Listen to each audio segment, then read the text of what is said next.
Things are gonna get crazy!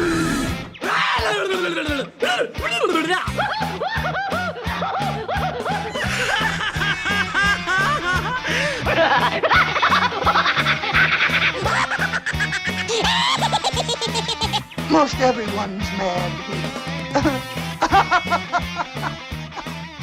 Hello everyone, it is that time once again that we shall start a brand new episode of AniMat's Crazy Cartoon Cast. How are you all doing today? And let me tell you, this has been one heck of a week. Man, this week has been exploding with a whole bunch of different animation and entertainment news, and I know that there's been a whole lot of them that are really worth discussing, especially one regarding movie theaters in general, where they would go and make some major changes, and it looks like it is official, where now the movie window between when they're going to appear in theaters and when they're going to appear at home on digital, on streaming services, and on home media, well, it looks like that is going to be significantly shortened. But even with all that, though, I will say I did have to make some sacrifices and pick some of the wildest and craziest stories that did occur this week. Now, I will warn you right now that some of them may not necessarily be animation related, but man, do they emphasize the crazy. But with all that said and done, I would like to go into the chat wall, and I would like to ask you all, are you all set for today's episode of AniMat's Crazy Cartoon Cast? Let me hear it. Are you all ready for this episode? Alright, let's see now.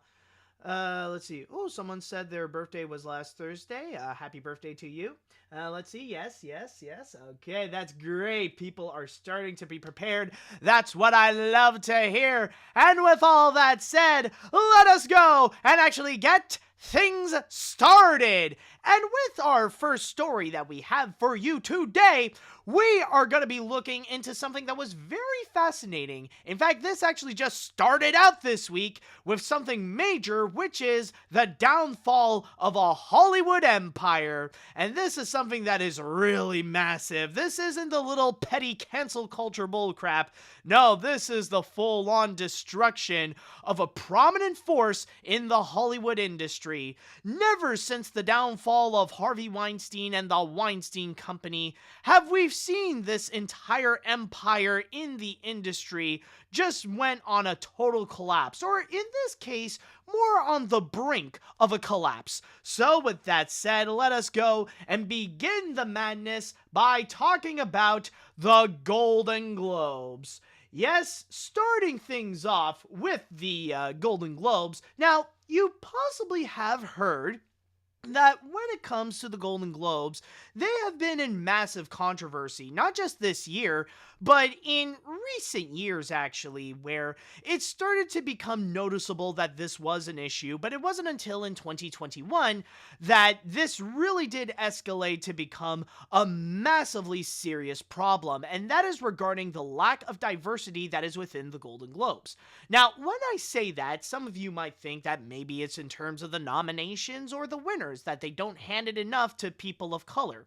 Well, that's not necessarily the case. That's not what I mean. It's not regarding the winners, it's not regarding the awards themselves, but it's rather the committee in charge of the Golden Globes, the Hollywood Foreign Press Association. Now, this actually started off not this week, but last Thursday, actually, when the Golden Globes, or the HFPA, decided to go and address the issues that have been called out numerous of times by different celebrities and by different companies. So they decided to go and take action, and that they promised that they will make more changes in order to be more inclusive and to present more diversity within the committee. But that doesn't necessarily seem to be the major case, because the most that they have promised, which I'm going to read here from my source on Variety, it states that the board of the HFPA, made up of fewer than 90 people, which the precise number is actually 87, said it wants to admin 20 new members in 2021, with a specific focus on recruiting Black members. It wants to increase the ranks by 50% over the next 18 months, with a stated goal of recruiting members from unrepresented groups. It is unclear if the new measures will be enough to quell the firestorm that threatens to engulf the group and end one of the entertainment industry's most watched award shows. Well, in order to go and answer that question, I'm just going to say immediately that, yeah, the answer is that it's not enough. And following afterwards, many companies and, of course, many celebrities have stepped forward and they flat out said that this is far from enough for the kind of changes, and these are the kind of changes that would not come fast enough, that they're pretty much treating the controversy that they're in as a little bit of an afterthought, kind of like saying like, yeah, we'll take care of it, we'll go and take care of that. But the controversy would not start to really go into a snowball effect until Scarlett Johansson actually stepped forward and actually spoke out and encouraged Hollywood to step back from the Hollywood Foreign Press Association, even speaking out about her negative experience with the HFPA, and that apparently her experience was pretty nasty, especially for the kind of actress that she is. In fact, let me go and read you here what she has stated. She states here, as an actor promoting a film, one is expected to participate in award season by attending press conferences as well as award shows. In the past, this has often meant facing sexist questions and remark by certain HFPA members that bordered on sexual harassment. It is the exact reason why I, for many years, refused to participate in their conferences. The HFPA is an organization that was legitimized by the likes of Harvey Weinstein to amass momentum for Academy recognition, and the industry followed suit. Unless there is necessary fundamental reform within the organization, I believe it is time that we take a step back from the HFPA and focus on the importance and strengths of unity within our unions and the industry as a whole. So pretty much she stepped forward in order to say that the problems are beyond just race. There's a lot of issues that have yet to be unpackaged by the HFPA, or that they would even acknowledge. That's why many people are saying that it is far from enough. And from there, an increasing amount of celebrities and studios would step forward and demand that there should be more change from the HFPA, that what they have presented is far from enough. In fact, among all those celebrities, the one who did the biggest power move against the HFPA would have to be Tom Cruise. To which, in response to the outrage and the backlash from the HFPA, he decided to return 3 Golden Globes, or his 3 Golden Globes that he has won throughout his career, making a statement that because of this backlash, the Golden Globes are essentially worthless and not worth keeping among his collection of awards that he has won over the years. And keep in mind, this is Tom Cruise, often recognized as one of the biggest names in acting history, or at least in current acting histories, and among the actors who are currently alive. So yeah, if someone like Tom Cruise would ultimately decide to go and return his Golden Globes, then it is a pretty big deal that someone like him would find the Golden Globes to be useless and not worth keeping among his accolades. But from there, like I said, it's not just celebrities who are pretty much stepping back from the HFPA, but there are also a lot of studios and major companies as well that decided to go and step back. This ranged from Amazon Studios, Netflix backing out, and even a major one also includes Warner Media. Well, I just want to go and clarify, technically Netflix is a major one, considering that in recent years, Netflix has been dominating the award seasons lately, especially when a lot of their movies and a lot of their TV shows have been prominent in Emmys, Golden Globes, Oscars, you name it. Chances are you'll find Netflix will be dominating in the award shows. But Warner Media is also another massive one that they have lost, unfortunately. And keep in mind, with Warner Media, they're the ones who own some major corporations, some major channels, some major studios under their belt. Not just Warner Brothers, but this is also like HBO, HBO Max, TNT, TBS. Like, they have a bunch of channels and a lot of prominent channels and movie studios under their belt. And without them, well, there's gonna be a massive gaping hole that is within the Golden Globe Awards.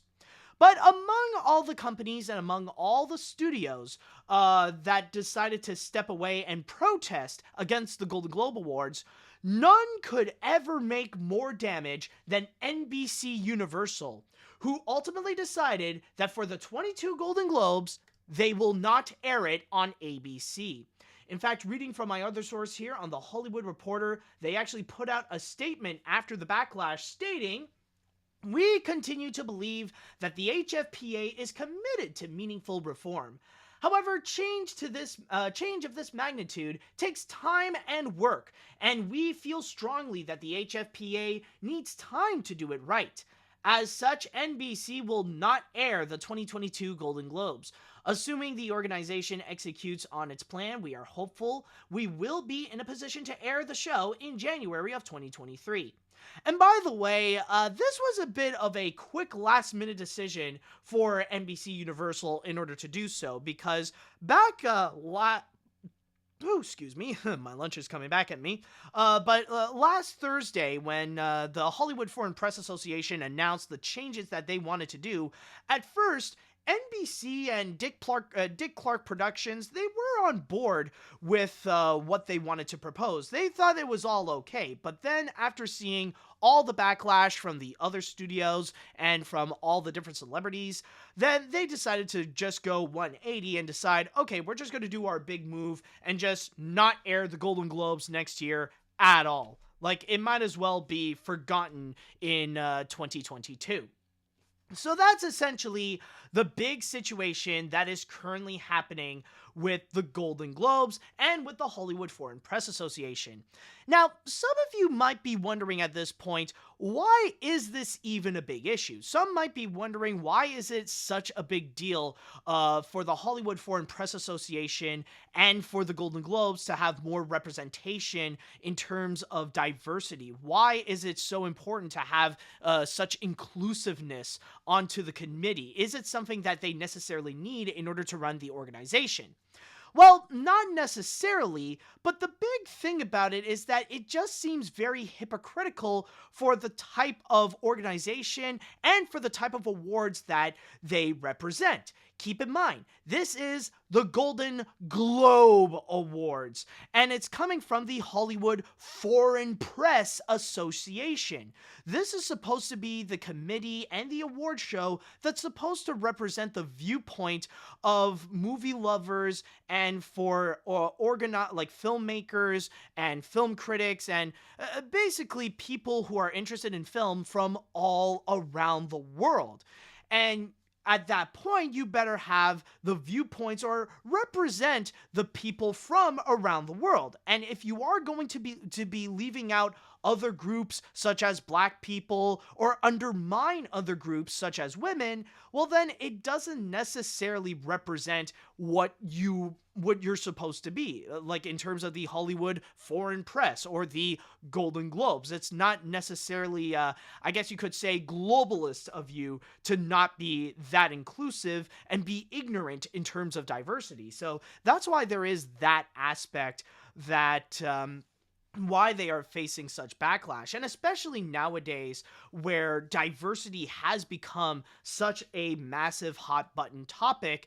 And in terms of the Hollywood industry, they want to do everything they can in order to make themselves look as inclusive as possible, that they want to have a lot of diversity, and that they want to present that it's not just white people who are capable of getting great opportunities, but also Asian people, also Black people, also indigenous people, Indian people, all different people from around the globe can have the opportunity to make their dreams happen in the entertainment industry. That's what they want to do, and that's how they want to present themselves. That's pretty much the current Hollywood brand that they want to represent. And if they don't represent that brand, then that's when we would have a massive problem, especially nowadays. Not to mention in terms of the whole hot button topic on diversity, where there is also some serious backlash, where you have a lot of nationalists and far right extremist groups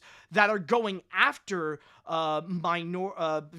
minorities, rather it be going after women, going after people of color, going after different religions like Judaism, Muslims especially, and all that kind of stuff, where they are being under attack. That's why we have different groups right now like Black Lives Matter or Stop Asian Hate. That's why right now one of the biggest activist groups are those that are related to race or that are related to women as well, especially after the #MeToo movement. And even one of the biggest oppressors against or not oppressors, but the biggest people who are against the Hollywood Foreign Press right now is Time's Up, which is the biggest organizers of the #MeToo movement. So that's why it's kind of a big deal. And especially right now, when you see also companies as well being involved with it, like you could tell that while that diversity has become a brand in which Hollywood wants to truly represent. And one thing that I will state right now about why NBC would want to go and do this is not only because they want to represent that brand, but I'm just going to be very honest. The biggest reason why you would see NBC pulling off this major move like that, like at first it might seem like a massive deal. It seems like a big deal for NBC to just pull the plug on a major award show like the Golden Globe Awards. But I will say right now that a big part, or probably the biggest reason why NBC would do this, is mainly because they could afford to do so. As you've probably heard lately, not just with the Golden Globes, but award shows in general, their ratings on television has taken a significant nosedive. It's like every year, it started to progressively become less and less popular, and less people are really that interested, and the most that they would be intrigued to know about is just the winners, and literally that's it. That's all people really care about. And even at that, it's starting to become a little bit questionable if people even do care about who would be the winners or not. The people who would seem to care the most are the ones that they would find a winner that they disagree with, and then they would rant about it on Twitter or on whatever social media that they want. So by that point, because the ratings are so low, that pretty much gives NBC Universal the opportunity to actually make themselves look good. It makes themselves look great in terms of PR. Plus, they don't really have that much to lose anyways. If the Golden Globes still pull out amazing ratings, then they wouldn't go and do something like this. I would even say the same thing for Disney, that if the Academy Awards were in a similar type of controversy, I could guarantee you Disney would do the exact same thing, and they would choose not to air next year's Oscars on ABC. So that's why the thing is with these major corporations, this is actually a discussion that I had recently on Twitter, where when you would see a major corporation, rather it be like NBC Universal or Disney, when they would do a progressive move like this, or that they want to go and represent when they want to represent an activist movement that is for minority groups such as women or people of color or stuff like that, you got to go and take that with a bit of a grain of salt. Because the thing is, and I'm just going to say it right now, and this is going to be something that, just a fair warning, some very sensitive people will be triggered by this.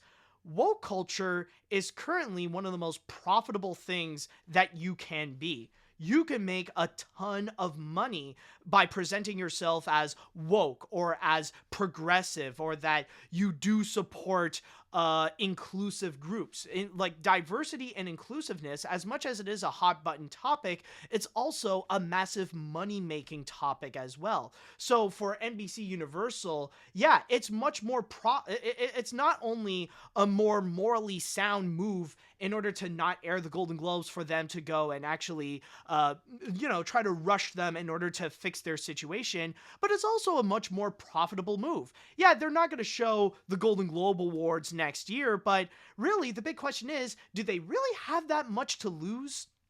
So that's why you really got to go and try to take it a little bit with a grain of salt, because being woke is actually very much profitable. You can make some easy money in order to be woke. And like that's why when you would hear on social media, or like whenever you would see like these anti SJW YouTubers, when they say like, oh, if you go woke, go broke, that you should never listen to those guys. It's obvious that these guys have no idea what they're talking about, because the grand majority of these giant corporations, they would be more willing to show that they support these progressive and woke movements more so than the ones that are more associated with nationalism and that are more connected with Donald Trump. Why else do you think almost all the companies out there would rather say something like Black Lives Matter or Stop Asian Hate than something like, oh, Joe Biden rigged the election, or praise Donald Trump, or something like that? It's more like, and again, I'm going to trigger a lot of people by saying this, but because woke culture is a lot more profitable, liberals are currently better at capitalism than conservatives. I mean, the facts don't lie. Why else would NBC would go and pull that move towards the Golden Globes? Because they don't want to do much in terms of diversity. Now, with all that said, though, the big question remains, does this mean that we're seeing the end of the Golden Globes? Are we going to see the total destruction of the Golden Globes? Do you do you think in the near future, are we never going to see the Golden Globes and the Hollywood Foreign Press Association ever again? Well, honestly, I'm going to say I doubt it. Honestly, yeah, as much as we would love to see like the whole downfall of the Golden Globes and stuff like that, honestly, I kind of doubt that we would see like the destruction of the Golden Globes, and that I think honestly it will still continue forward. I mean, there is still a chance. Like, they could still act incompetent this way, and like they could continue being lazy in terms of diversity, and it could really cost them so much to the point of bankruptcy. That, like, I'm not saying it's impossible, but I feel like with some of the recent things that did occur, I feel like that would immediately go and kind of rush things for the Golden Globes, where if they do play their cards right, if they are competent within the committee, then they will go and try to take action soon, to the point where soon we're going to see celebrities and also corporations kind of reverse on their backlash against it. And even, I'm just going to say right now that, yeah, NBC decided they're not going to air the 2022 Golden Globes.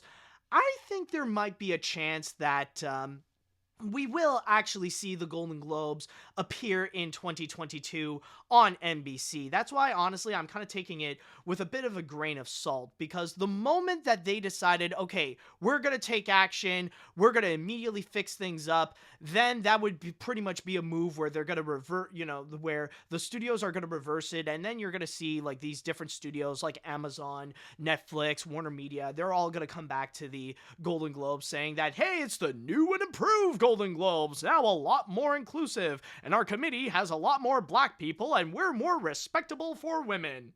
I think, honestly, like, if anything, what this is going to do, like, especially, like, what this controversy and backlash will cause, will make the Hollywood Foreign Press Association step up their game a bit and make it a little bit more of a priority to actually take action in order to change things up, in order to be more respectful and to be more inclusive.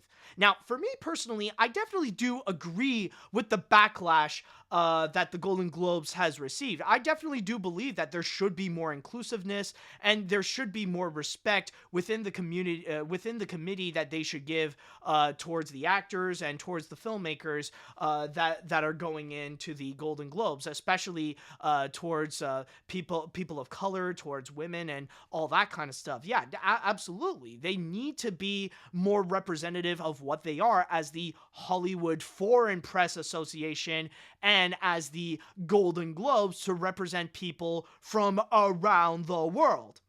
So I definitely do agree with it, but is this going to be the end of the Golden Globes? I highly doubt it, and I honestly do believe we will see them in the 2022 Golden Globes. Again, I could be wrong, and they could still stick to their word, but I highly doubt so. But Then again, I will say this, though. One thing I will state that, let's say the worst case scenario occurred. Let's say that that the Hollywood Foreign Press Association still decided to be lazy and that they wouldn't do much, and ultimately this would shut them down. Now, if that worst case scenario occurred and we would see the end of the Golden Globes and the end of the Hollywood Foreign Press Association, are we really going to miss much? Like, is it really going to be something that people are very much going to miss anyways? Like, even for someone like me, even for someone who is interested in talking about award shows and stuff like that, like, I don't care about the freaking Golden Globes. I always considered it to be, like, the appetizer of the award season. Whenever people do talk about the Golden Globes, it's usually about, what will this mean about the Oscars? What will this mean moving forward with the Academy Awards? It's usually meant as, like, an indicator of what to predict for, like, the bigger and better award shows out there, like the Academy Awards, for the Oscars, essentially. And without the Golden Globes, and also, one thing that I'm going to say is that one thing I will absolutely not miss at all is going to be the show. Because honestly, whenever it would air on NBC and stuff like that, I honestly kind of given up a long time ago. Like, I really don't care. In fact, I care as much as the celebrities that are attending the Golden Globes Awards. It's just a place for all the celebrities to suck up to each other and to pretty much get drunk and just present trophies, and that's it. Nobody is really taking it seriously, so why should I? I honestly don't care about the shows at all. In fact, I'm just gonna say right now, like, this downfall of the Golden Globes is much more interesting and much more fun to watch than any of the Golden Globes in recent years. That's why I feel like it's worth talking about it, because not like this is the first time that the Golden Globes has been interesting in years. Even if they would pick controversial winners and stuff like that, at least there's something about the Golden Globes that is interesting and worth talking about. So yeah, for me, honestly, I feel like this might not necessarily be the end of the Golden Globes, but then again, if it is, we're not going to be missing much anyways. There's still plenty of other award shows out there anyways. We're still going to get stuff like the Oscars, the Annies, the Critics' Choice Awards, and all that kind of stuff. So are people going to really miss much if we see the Golden Globes like going down like a sunken ship? I highly doubt it. So that's pretty much my big piece over here. So we'll see how the future goes, but so far, it's not looking good, but either way, we ain't missing much. But with that said, let us now go into the chat wall, and I would like to ask you all, how do you feel about the downfall of the Golden Globes? Do you feel like we might not see the 2022 Golden Globes in the future? Are you more supportive of the Golden Globes and feel more optimistic that they will change? What do you think is going to happen in the future of the Golden Globes? And if they do shut down, are you going to miss them? Let me know what you think.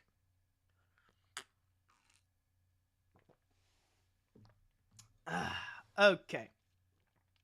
Let's see. Let's be real. The Academy Awards did a better job than what the HFPA did in terms of diversity, even if they took a while to do so since the Oscars so white controversy. It was the right move for NBC to pull the 2022 award shows since the HFPA doesn't care much about changes at all. More diversity, the better. Although I do wonder, are we not going to see Disney or Pixar win again, or Sony beating them out again at the Golden Globes since it won't air on NBC in 2022? I'm curious in terms of the competition. Well, I mean, honestly, you gotta take, honestly, you gotta make the most of out of what you can do. Of course, if it's not gonna air, then of course you'll have like some major sacrifices. But it's not like, like, even if you're not gonna see it on television, I mean, you'll read the announcements online, and I'm just gonna say this. Also, one thing that you gotta realize is that technically, they stated that NBC will not air the Golden Globes. That doesn't necessarily mean that the 2022 Golden Globes are going to be canceled at all. what's going to happen, I can imagine worst case scenario, in that case, they'll still have the 2022 Golden Globe Awards, but they're going to be streaming it online or something like that. They'll do something essentially like the Annie Awards, where they're just going to stream it on the internet instead of just putting it up on television to give audiences some way of actually watching the Golden Globe Awards and see the ceremony unfurl. Let's see what else we got here. I remember when the news first broke out, and I just quoted the "oh no" anyways meme. Seeing as the Golden Globes have been getting in a lot of serious controversy, whether it be nominating films like Cats or music, or apparently having zero black voters among them. Even if I do enjoy these shows, well, to an extent, I might not be losing sleep over this, but if it isn't going to be airing next year, that's what's going to be our next appetizer before the, what's going to be the next appetizer before the Oscars main course?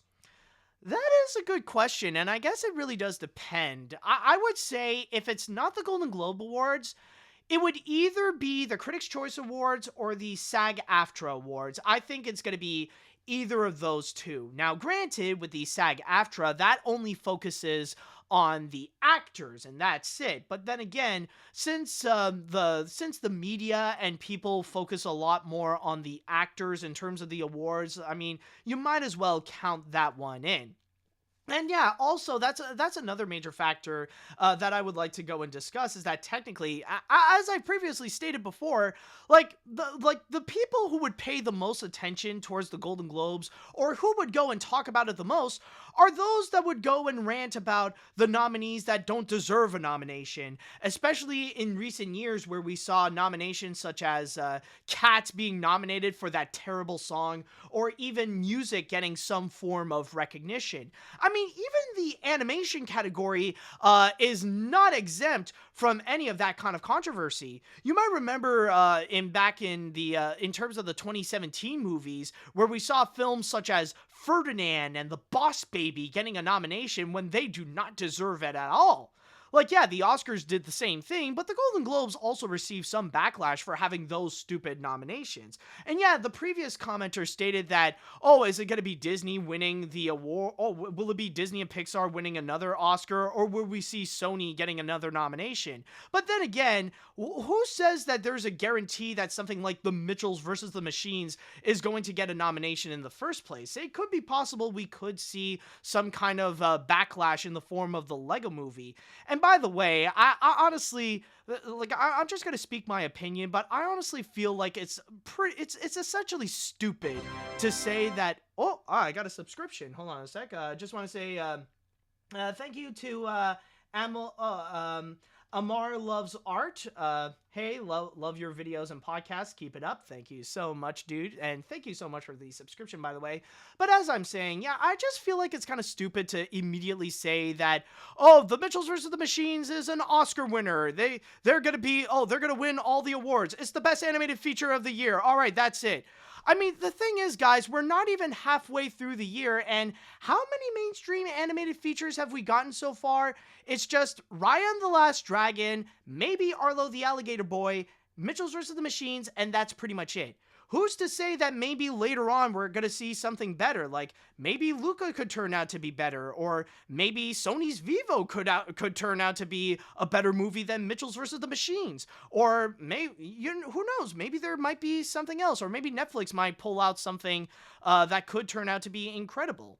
But yeah, I feel like, honestly, immediately calling Mitchells vs. the Machines the big Oscar winner and, it should beat out Disney, that's just jumping the gun. That's immediately jumping to conclusions. That's acting before you even think. So I just want to put that statement right now, like, hold on a sec. Let's wait until we see other movies before we can get into, before we could actually talk about what is the best movie of the year, or the best animated film of the year. So just want to put out that commentary.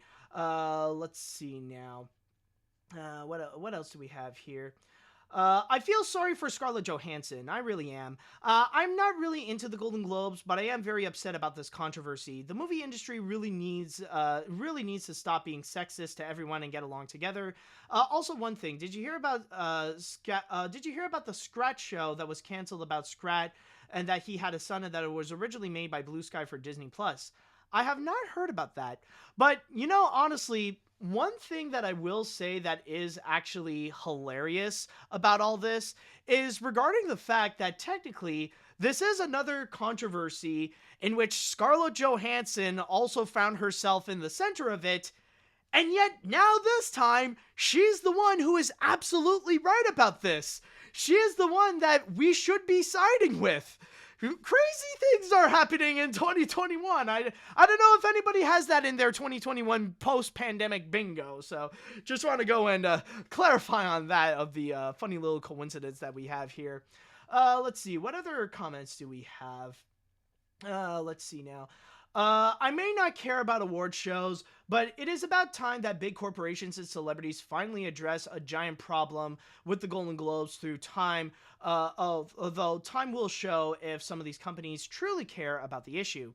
The HFPA must have really taken note of the criticisms, since they have released a timeline for its reforms, which will be completed by the week of August 2nd. Exactly, and if they do stick to their guns, if this is their plan, then I'm sure by the end of the summer, we're going to hear things about the Golden Globes again, and that's when we're going to hear those studios suddenly going back to the side of the HFPA. It's like, oh, they've changed, oh, they reformed, oh, let's go back to it, oh, here's NBC putting the show back on the air and stuff like that. I'm sure that, I feel like there's a good chance that it is going to happen. Once they have shown that, they brought in more black people and that they're going to be more respectful towards women like Scarlett Johansson, then at that point, I feel like, yeah, suddenly, this news is just going to be obsolete. Let's see now. Yeah, all right. Let's see. This was something that really surprised me. I definitely understand what they are where they are coming from, considering how nowadays diversity is extremely important and how the Hollywood foreign press really needs to improve on this. Personally, I never really cared about the Golden Globes all that much because it just feels like an excuse for celebrities to have a night to hang out and get drunk, and also have trophies in order to stroke their ego. Don't forget about that. Let's see now. Here we go. Let's go into this one. I'll read two more comments before we get into the next story. Let's see. Situations like this make me feel a little bummed out. However, I didn't actually watch it that much as the Oscars, Emmys, Grammys, or even the Tonys. Some animated movies, beside the Disney movies, of course, were nominated and won those Golden Globes. Matt, refresh my memory if you please. Did Up and Toy Story 3 win those awards? Yes, they did. Absolutely. If I remember correctly, yeah, Up was the winner and Toy Story 3 was the winner. I think during the 2010 movies, the big controversy was related to the Annie Awards and how it was just blatantly obvious how the DreamWorks Animation obviously rigged that year in order to make How to Train Your Dragon the big winner, especially in a year that also featured other prominent animated features like Toy Story 3, Tangled, just thinking of a few others, Despicable Me, and some other ones as well. You'd think, and also Megamind. Yeah, well, technically that's also DreamWorks Animation, but then again, they gave all the wins to How to Train Your Dragon. You'd think that they would go and distribute more nominations at the very least, but still, it was something that was just way too sus to be legitimate during that year. All right, I'll read one more comment before we jump into the next story now. Let's see. Someone still thinks like, sure, but meh. No, someone had a response. Okay. Let's see. Sure, but Matt was talking about the mental. Okay, no, that was just a response to someone. Sorry about that. Let's see what else. Do we have any other comments? Yeah, okay. Well, we'll go into this one. Well, that stinks. Goodbye, Golden Globe Awards. Anyways, what you said, woke culture profitable? I don't think so. Have you seen the box office of Ghostbusters 2016 and Ocean's 8, as well as the sales of Battlefield 5, the announcement of High Guardian Spice, and pretty much all the comic book industry recently? It's no wonder manga and anime, which doesn't really care too much about woke culture, is becoming more successful than most things made in the West nowadays. Just ask Clownfish TV. You watch Clownfish TV and you unironically believe him. I am so sorry for you, dude. But no, the truth is, like, yeah, you're going to bring up those old examples. Like, the thing is that you're talking about things that are years ago. I'm talking about right now, how woke culture is much more profitable right now. And again, I would like to go and ask, how is it that you see these major corporations that are more associated with woke culture than nationalist culture? So the thing, like, why are you even watching Clownfish TV, and why are you even taking, like, his word on things like woke culture and about the box office and stuff like that? What does Clownfish TV know? Seriously. Like, you're only fooling yourself, dude. That's just ridiculous. You should be ashamed that you even wrote that comment. I know I'm sounding harsh, but really, if you're gonna even, like, come in, some people are even asking, what is even Clownfish TV? Good, just keep it that way. But anyways, if you don't know who Clownfish TV is, keep it that way. But yeah, basically, if you're gonna give me a stupid like, if you're gonna give me a stupid answer like that, then yeah, don't be surprised if I'm gonna fight back. So I just want to state this right now, like, yeah. Like, it's obvious how woke culture is pretty much becoming profitable because, well, if you want proof about it, look at the Golden Globes, look at the Hollywood Foreign Press being against woke culture, and look how well that's paying off for them.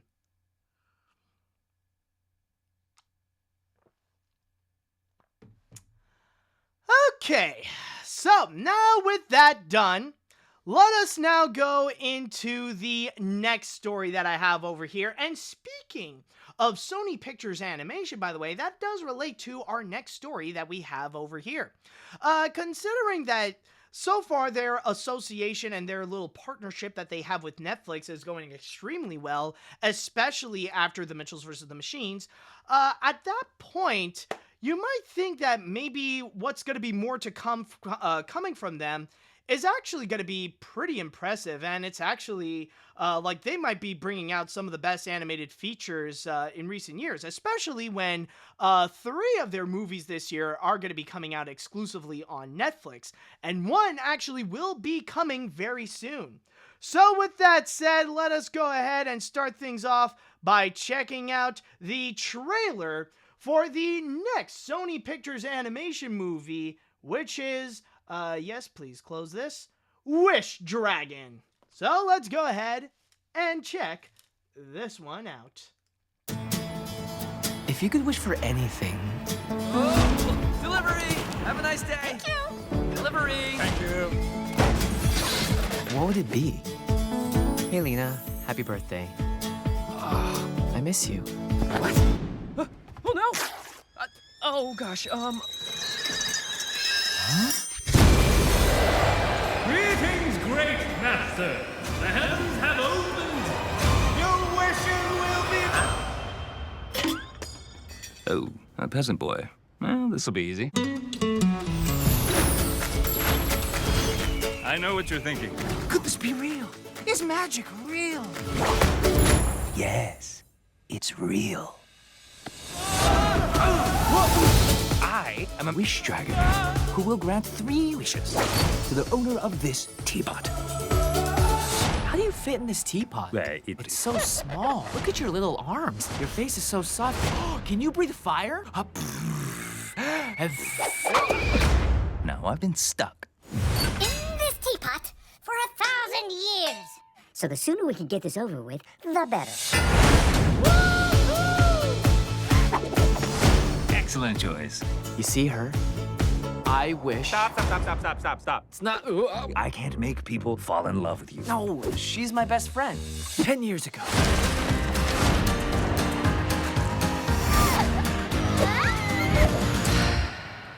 Bye, Din.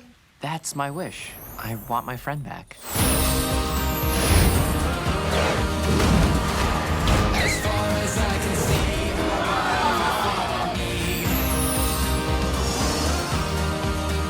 going to need that teapot. Oh, I wish I knew how to fight. Hop on. Best friends forever. I wish. As far as I can see, I got everything I need.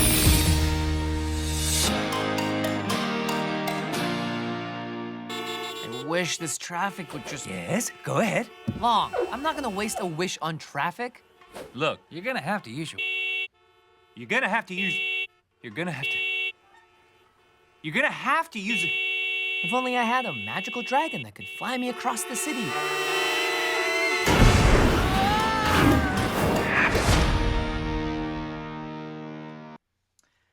And that was Wish Dragon, which is going to be coming exclusively on Netflix June 11th.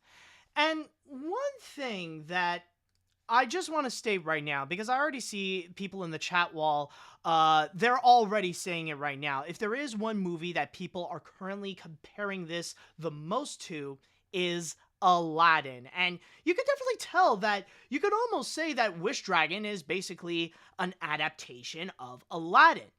Now, from there, I would like to go and state this right now that the thing is that calling this an Aladdin ripoff just because it has a similar story, nah, the thing is, it's not really that legitimate. The thing is, especially, like, if it wants to be an adaptation of Aladdin, then why not? Like, it could go and do that if it wants. I mean, it's not like a story that is exclusive to Disney. Like, it's not just a Disney story. It's a story that's been told for, like, hundreds of years. In fact, some people even argue that, technically, when it comes to Wish Dragon, it actually is, like, the thing is, it's actually more closer to the original story of Aladdin, where it actually is more closer to the source material, considering that the origins of Aladdin actually is from China. So, like, you gotta give it some credit where, in a way, you could say that Wish Dragon is bringing Aladdin back to its roots. Even though it is technically modern China, but presenting a Chinese Aladdin story, well, you know, is actually pretty accurate and, in some ways, faithful to the original story. So, I'm not gonna go and bash it for the fact that, oh, it's an Aladdin ripoff because it says the same story. Like, I can excuse it for being an Aladdin adaptation. But, with that said, considering that it is an Aladdin adaptation, the big question is, why should I go and watch something like Wish Dragon instead of the plenty of other Aladdin adaptations? What is it about Wish Dragon right here, this one, makes it stand out from, like, the other Aladdin adaptations, especially compared to the Disney one? And that, honestly, when you would think about it, it's like, when I try to think about, like, how does it stand out, that's unfortunately the point where, yeah, unfortunately, it is legitimate to say that, yeah, it seems like it is an Aladdin ripoff because of the fact that it tries desperately hard to be so similar to the 1992 Disney film. Now, okay, maybe I could be wrong, of course, because obviously this is computer animated and this is not a musical. That is true. But it's not necessarily on the fact that it has a similar story, but rather it's the small details. From this trailer, they are presenting so much that is way too much like the Disney Aladdin movie. And there are several instances that technically they're a lot more similar to the Disney film, more so than it is the original story. If you want some proof, though, like one prominent example, like when Long, I believe that's the name of the dragon, when he is out of his teapot, like there's a little segment where they would go and like he would go and transform him into different things, like, oh, he turned him into a warrior, he gave him muscles and stuff like that. That right there feels a little too reminiscent to, like, parts of, like, Friend Like Me. You know, like, in the opening where they're like, where Alibaba... Hold on, like, actually, let me go and play this, where, like, where Alibaba and them 40 thieves, Sherazade had 1,000 tales. Master, you're in luck, 'cause up your sleeves, you got a brand magic in your tail. You got some power in your quarter now, save your ammunition in your can. You see, like, there is that similarity where, like, this part makes me think of that little scene in Friend Like Me. And then there's also another example. You might remember the line in the Aladdin movie, phenomenal cosmic powers, itty bitty little space, in order to go and explain how the genie, like such a magical and magnificent being, would fit in such a tiny thing like a lamp. They also have a little bit of that scene right over here where, like, they have that little bit where Din is talking to Long about, like, how did that dragon fit in that little teapot. Like, this scene right here. Fire? This part. No, I've been stuck. In this teapot for 1,000 years. So the sooner we can get this over with, the better. So that's another thing that, like, and even the way that they present it is very similar to the, it's very similar to the Disney movie. Not to mention, there's also another, like, even like another thing I would even say is the animation itself. Now, granted, I will say the animation that they've shown in Wish Dragon, it actually does look pretty decent. It actually does look pretty good, you know. A little more on the cartoonier side, not overly cartoony like Sony used to do with stuff like Hotel Transylvania, but still, like, it's the kind of animation that has a good bounce to it. You know, it's more lively, it's more energetic, so, like, you can tell that the poses, like, they really are geared to the max in here. But then again, it does make you wonder, how is that different than what we have seen in the Disney animated feature, especially like this part right here when Din would talk about Lena. Excellent choice. You see her? I wish... Stop. It's not... I can't make people fall in love with you. No. Now that, you cannot tell me that it is different from the Disney movie, especially like the little moments where you see like when you see the dragon like bringing out all his different hands to tell Din to stop. Like, that is very much genie-like. So even in terms of the animation, it's like, yeah, it's cartoony, it's bouncy, it's lively, but like, why would I want something like this when I can have the same thing, but debatably better, done by Eric Goldberg in Disney's Aladdin? Like, what's the difference in that? And also, not to mention, also another part that I would say, like, before we would see the title, this thing here, like, this is nearly shameless in terms of like copying Aladdin. As far as I can see. The guy and the girl bonding together while flying in the skies on like their magical being that instead of a carpet, it's also like something that is handcrafted. Well, technically it's the dragon, but still, it's kind of the same thing. Like, this is full on a whole new world right here. That is full on shameless. And there is also one more comparison. I almost forgot, but it was actually after we see the title. It's the little bit over here with when they're in traffic, like this part. You guys were, yeah, like the last scene that we would see here. Fly me across the city. Let me back that up for a better. And that could fly me across the city. One more time. If only I had a magical dragon that could fly me across the city. Now that right there, I don't think that's really, like, I could be wrong also. Like, maybe this is not, like, maybe this is a part of the original story, but technically with this thing, like, that is very similar to the scene where Aladdin tries to get out of the cave, and instead of using the wishes, he tries to outsmart the genie or the magical being, or in this case, Din, outsmarting Long. So this is why, in terms of Wish Dragon, that, yeah, like, in one way, it seems a little bit too, it seems a little bit too reactionary to say that it's an Aladdin ripoff, but the more you look into it and the more you think about it, at least in terms of this trailer, the more you can see that, yeah, it looks so much like Aladdin, where it is it can justifiably be labeled as an Aladdin ripoff, but not because of the fact that it copies the same story, but because of the little details that they put into the story that's within it. And that's going to be the biggest challenge for the movie. How is this going to stand out from the Disney movie? Because you know that I'm not going to be the only one, and there are going to be plenty of people out there that will be making comparisons to Aladdin. you know it is going to happen, and that's going to be something that will massively hinder this movie in particular.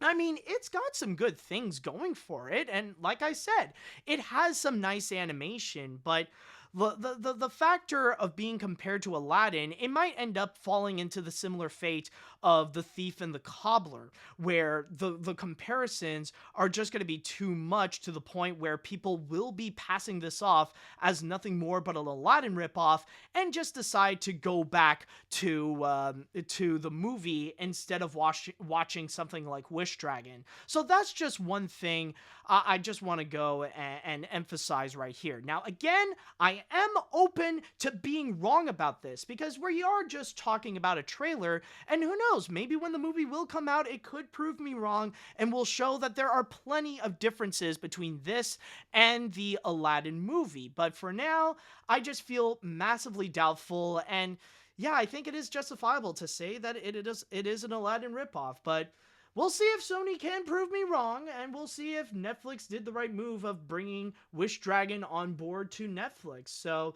the movie is going to be coming out on June 11th, so ultimately we'll see. Maybe I'm wrong, maybe I'm right, but it's not looking good for Wish Dragon, I can tell you that. Okay, so with that said, I would like to go into the chat wall, and I would like to ask you all, how do you feel about Wish Dragon? Do you disagree with me and feel like maybe there's much more to it than the Aladdin comparisons? Or do you think this is just straight up ripping off Aladdin and it's not really worth watching and it's best to just stick with the 1992 Disney film?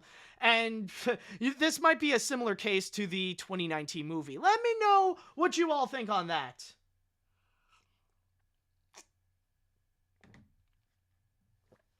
Okay, let's see. A closer adaptation to Aladdin. If that's the case, maybe I should take back my previous comment in which I called it a copycat instead of a ripoff. However, sorry Matt, couldn't resist, got that from you. These things come in mind with the dragon. Robin Williams or Will Smith in that dragon's body, using one of their voices, and Eddie Murphy's Mushu's voice for that dragon like this. Eddie Murphy impression. Dragon, not lizard. Don't do that tongue thing. Yeah, and it is true that when you do see a character like Long, when you do watch the dragon, you do feel that massive energy that does feel like it is trying to be like those, it's trying to be like one of those Disney sidekicks back in the 1990s. It does have that feel to it, so I understand you right there. Let's see now. I saw a user on TikTok by the name of Straw Hat Goofy discussing his idea for a modern-day take of Aladdin, and this matches the criteria almost perfectly. The story's pretty unoriginal, but the animation looks really solid and the comedy, though not without its duds, is pretty okay, so I'll likely give this a watch. I will say, though, that Sony are really pulling their stops with animated content this summer. Okay. Let's see what we have here. I was pretty excited for this movie to come out, but after seeing this trailer, I don't know. The animation looks really good, but the story is way too similar to Aladdin and Raya and the Last Dragon. I don't think I'll be watching this anytime soon, but I'm not really in any hurry to see this.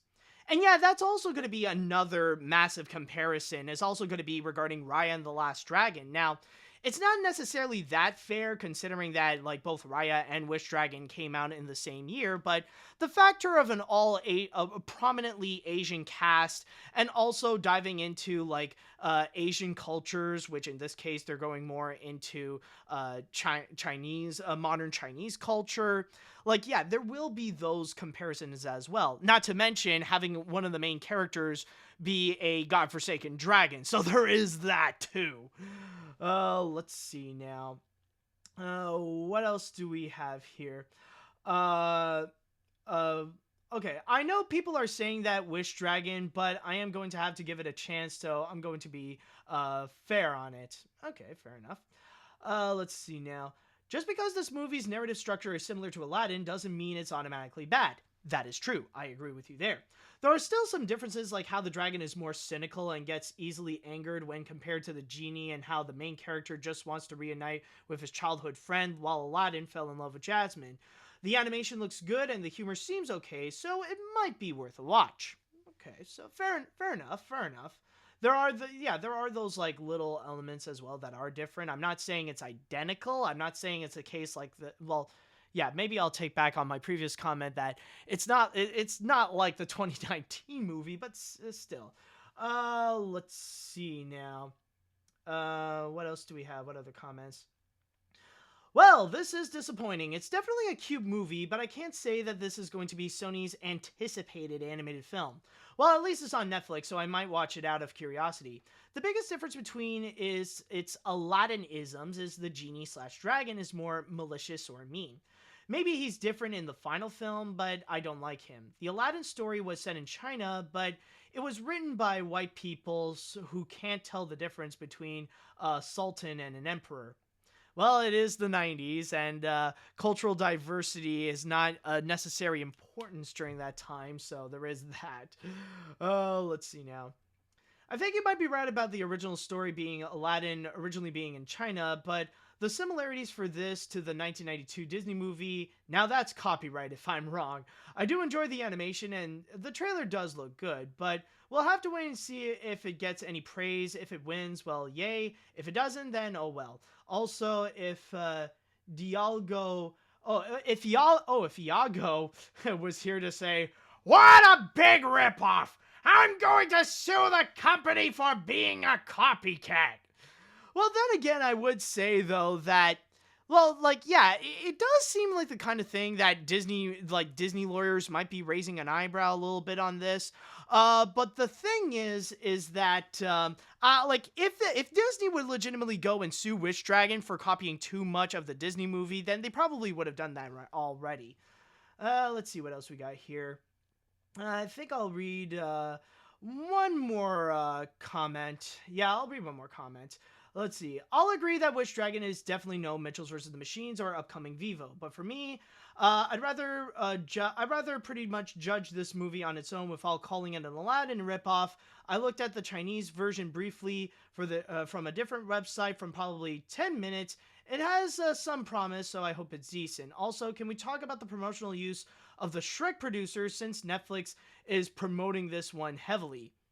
Yeah, that is true. That seems to be the one weird thing about it, is that out of all, like, the thing that they are promoting essentially is the fact that it is from the producer of Shrek.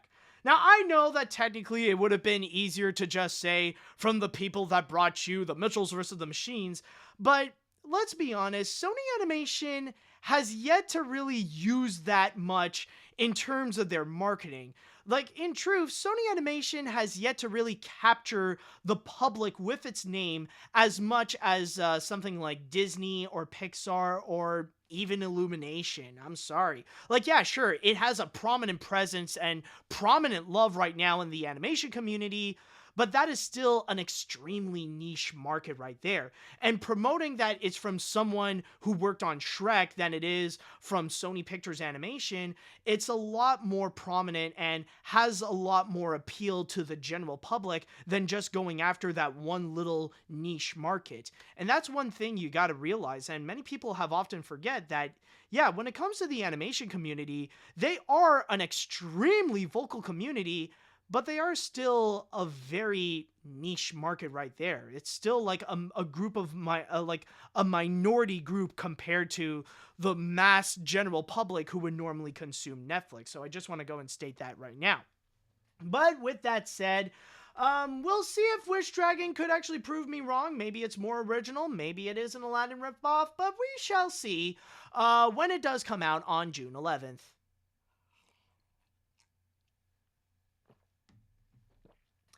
Alright, so moving on to the next story that we have over here, we're going to be sticking into the realm of Netflix, but this time around, it's actually something that they have actually announced. A brand new movie that shall be coming soon, and a brand new spin on a beloved Japanese icon. And considering that they have already done so with Godzilla, here's another icon that they are going to do for their next movie, or for one of their upcoming features. It's going to be with Ultraman. Yes, Netflix has officially revealed that they are going to be working on an Anyways, as I was saying, Netflix has officially revealed that they are going to be working on a brand new computer animated feature film inspired by the beloved Japanese icon Ultraman. And for those of you who don't know, I'm just going to go and quickly read a little bit about who Ultraman is. Where is it? Would it be this one or...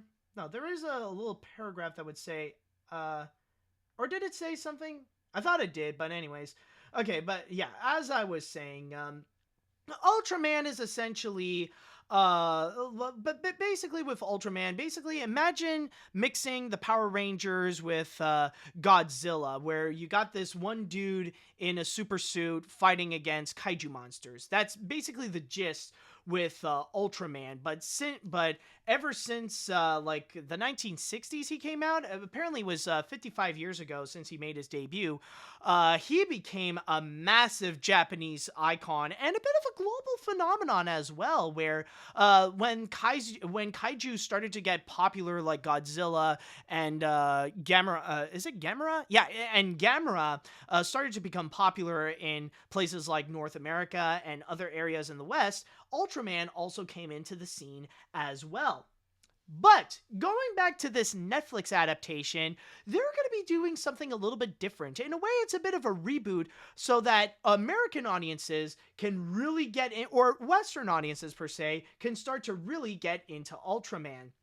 And we already have some animation veterans that are already going to be working on board with this. Not only is this going to be a collaboration between Netflix Animation and Tsuburaya Productions, which the latter is the company that handles the rights to Ultraman, but we also got animation veteran Shannon Tyndall, who is going to make his directorial debut with this, which, by the way, if you don't know, Shannon Tyndall is noted to be the creator of Kubo and the Two Strings. And speaking of Kubo, the movie screenwriter Mark Hames is also going to be on board to work on this project, as well as Disney television veteran John Aoshima is also going to be on board to co-direct as well. But the big question is, what's going to be the story about this? What is this new Ultraman going to be about? Well, apparently, it says here, reading from my source on Variety, it states, the film will follow Ken Sato, a superstar baseball player who returns to Japan to become the latest hero to carry the mantle of Ultraman. His plans go awry, however, when he is compelled to raise a newborn kaiju monster, the offspring of his greatest enemy, as his own child. Sato will also have to contend with his relationship with his estranged father and the schemes of the Kaiju Defense Force.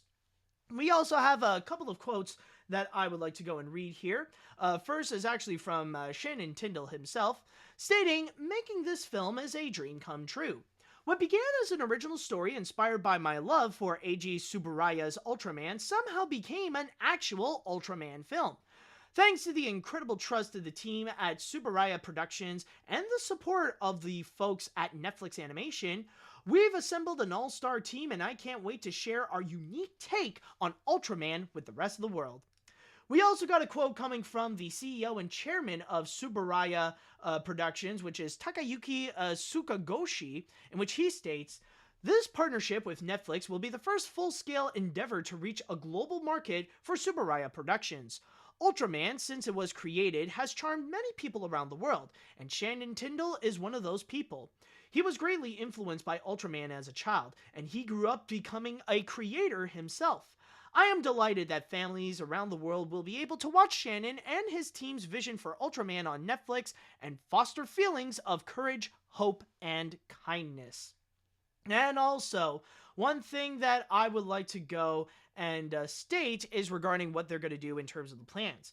Apparently with the actors, they stated that apparently they want to have a bit of a mix of not just Western American stars, but also some Japanese stars as well. They want to have a little bit of that mix in order to stay true with the origins of Ultraman while giving it a bit of a new twist. And in terms of the animation, it will actually be brought to us by none other by Industrial Lights and Magic, to which they promise that they're not going to go with a full-on anime style, but they're going to do something a little bit stylized. It's like part anime, but part its own style, a little bit reminiscent to something like Spider-Man Into the Spider-Verse. And I also just want to quickly mention as well that this is not going to be the first time that Netflix is going to be partnering with Tsuburaya Productions for something related to Ultraman, considering that there is that Ultraman anime series that you can go and currently watch on Netflix. So that is essentially the big thing that we are seeing right here, is going to be, in a way, a reimagining or a reboot of Ultraman that is going to be brought to us by Netflix. And honestly, the more I look into this, even though I'm just going to state right now, I am honestly not that familiar with Ultraman. I haven't seen any Ultraman episodes or anything like that. I've only heard about him. But even for me, honestly, I feel like this is actually very intriguing, actually. And like, even the plot line, essentially, I think that's the biggest thing what actually did caught me. I think that's what really caught my attention, is the plot line about this, this crime fighter, this superhero per se, and then he has to go and raise a kaiju monster. Now, maybe there are some superhero shows like the Powerpuff Girls that would go into that story like this. Not necessarily the first time, but still, for a movie in which the kaiju genre is starting to become more and more popular, it does seem like a very interesting take in order to get into. Also, one thing I would like to mention as well that is very interesting and really caught my eye is regarding the animation and the fact that it's going to be brought to us by Industrial Lights and Magic. Now, yeah, it's definitely going to be cool that they promise that they're going to do something highly stylized, and honestly, I am very impressed with the image that they did brought up, that it's all red, and you see Ultraman doing his signature attack by like doing an X with his arms, and like rays are shooting out of him. But the fact that Industrial Lights and Magic are doing more animated films, like, that is something I feel like should have been happening years ago. Like, we've had that one great animated feature with Rango, or at least the animation of it was absolutely spectacular, possibly some of the best computer animation that we've had in recent years. But from there, like, we haven't seen them do anything else. Like, they were just busy with all the different special effects that they had to do with the Star Wars films and other big blockbuster movies. Like, they have yet to return into animation, and that's what I want to see them do more of, is more animation, because they have the capabilities to make some incredible CG animated features. I mean, we know them as one of the top studios to provide visual effects, but imagine what they can do with animation, much more than just Rango. And if they do promise to do something that is more stylized, then I'm all for it, man. You don't have to do something that's all realistic in the veins of what you did with Rango. Like, if you want to do something stylized, you want to do something unique, you want to try to, reinvent the wheel with your CG animation, go for it, man. I'm all on board with this. And honestly, it does make sense why we would see Ultraman making a comeback. In fact, you could say it's a bit of a long time coming per se, especially like I mentioned before, that we are seeing a bit of the mainstream comeback of kaiju monsters. And this is especially thanks to the help of the Warner Brothers Monsterverse movies, with films like Kong and Godzilla, and especially this year with Godzilla vs. Kong, which so far right now is the biggest movie of the year, or at least the biggest movie that is dominating the box office and pop culture as well. Like, you could say it is the most talked about feature film. So eventually we would see some of the other like kaiju related shows or the franchises that they would be coming in here as well. I wouldn't be surprised if eventually we will see the return of Gamera sometime soon, but also with Ultraman.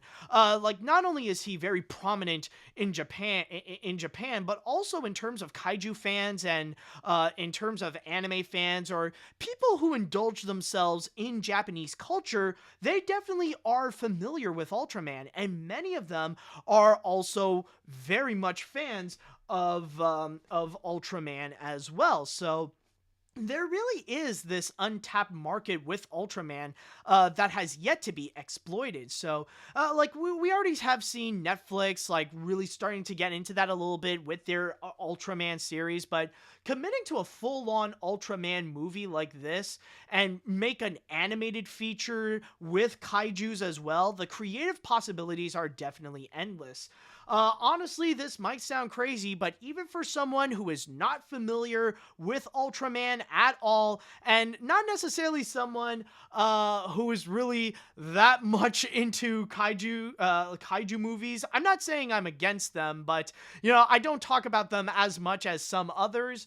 Honestly, I would immediately put this as one of my more anticipated Netflix movies that they have coming soon. Like right up there with Guillermo del Toro's Pinocchio, because honestly, this is the kind of project that I feel like has a lot of possibilities. I feel like there's a lot of great potential, and especially the people who are on board with it, especially Shannon Tyndall, who is a major fan of Ultraman, and especially when the idea originally was made as an Ultraman-inspired series, but now that it's going to be Ultraman, well, he could just let out his love and fanboyism, so at least you'll see the love and the passion onto the project, so I can trust him in doing so.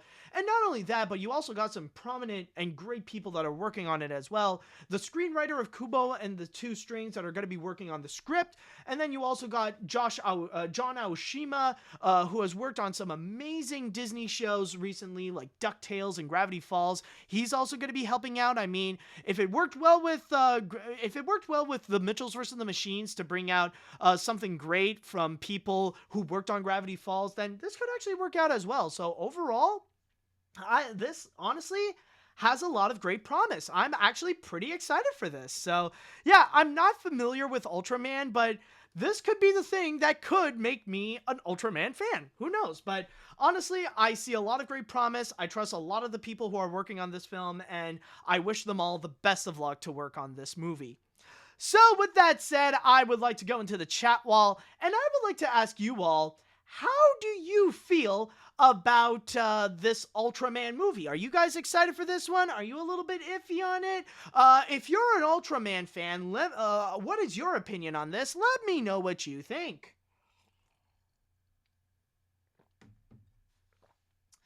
Let's see.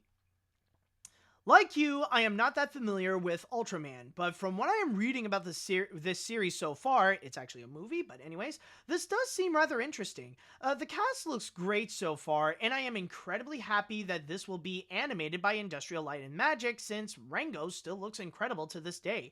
I might just watch it when it comes out. Oh, definitely, me too, dude. Me too. This looks fascinating. Anyways, I vaguely remember seeing Ultraman as a kid. I wonder if the movie would make any Godzilla-related jokes, like the time Tsuburaya asked Toho if they can borrow one of Godzilla's suits for the Ultraman monster. Jira's the frilled lizard, or the time Toho made its own Ultraman-like character named Jet Jaguar. After all, Toho is collaborating with Tsuburaya for making the live-action film Shin Ultraman. Yeah, actually, this is one thing I don't know. You could immediately say if I'm wrong, but has it ever happened that we saw some kind of crossover with Ultraman and Godzilla? I don't know. I feel like if it hasn't happened yet, then I feel like it will be happening eventually. It seems like a matchup that is almost inevitable per se. But anyways, let's see. I don't have too much knowledge on Ultraman, but I do remember the Fox Box aired the dub seasons called Ultraman Taiga when I was a kid. It was silly, but I liked it. But yeah, it's great we're getting an Ultraman movie, and I wouldn't mind checking it out, as it might be, and this might be a weird question, but are there any niche anime shows you like that not everyone will know about? I would say that the most that I could say is Holic. That, like, it's spelled XXX Holic, but you just call it Holic.